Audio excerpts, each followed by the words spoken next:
Welcome back everyone. iOS 14.6 has officially came out, so let's go and see how it holds up on the iPhone 7 Plus. Now this update is a pretty big update. It brought a lot of cool things to the table, and starting off, the size of this update was pretty big coming from the previous version, 591.9 megabytes. Definitely not a small update, and that's actually a very good size update as a whole. And it brought a lot of cool things, starting off with our Apple Card. Now, if you have an Apple Card, you can now share it with other members of your family. So I think that's a really cool thing, and that's really it for Apple Card. Podcast got an update as well.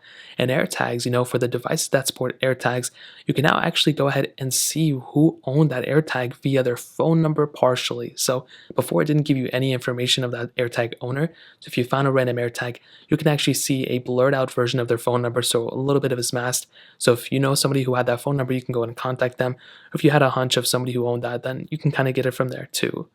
There's also some more features added with AirTags, which is another really cool thing. Accessibility got a really cool, interesting feature. So it actually ended up bringing the ability of, with under voice control, being able to unlock your iPhone the first time that you actually boot it up. So that's pretty cool. If it's a first restart, you can actually use voice control to go ahead and unlock your iPhone, which I'm going to look into and see how that goes. There's also bug fixes, with unlocking your Apple Watch, reminders sometimes, call blocking, Bluetooth devices, all that good stuff. There's a lot of cool little updates with this specific update. So ultimately, should you go ahead and install iOS 14.6 on your iPhone 7 Plus? I would say 100% yes. This is a very solid update for sure for a very solid phone. This update was, I think, a long overdue. It's a very, actually I thought it was going to come later. I thought it was going to come next week, but this is a very good update for sure. It brought a lot to the table, a lot of bug fixes, and a lot of improvements as a whole. It's definitely not perfect, and it's definitely not going to be perfect because there's going to be a lot of issues arising with it probably in the next couple of days. But I think for a lot of people out there, and this is the update for them, especially for the iPhone 6s and 6s Plus users, even for the iPhone 7 Plus users. This is not the latest phone. This is not the newest phone. This phone came out in 2016. So this is a device that's still going to be kind of tweaked. It still needs a little bit more, here and there.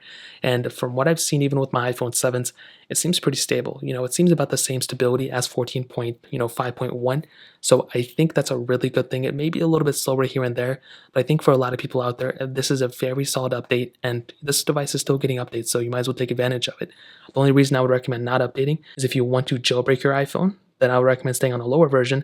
But I think for everyone else, this is a very solid update, and it only makes sense to update in my opinion. So in terms of that pretty much covers it up. If you guys have any other questions or anything, let me know in the comment section as well. Hit the like button, that would mean so much, but definitely hit that subscribe button. More importantly than everything else, I love every single one of you guys. Hopefully I'll catch you guys in the next video. Peace out till then.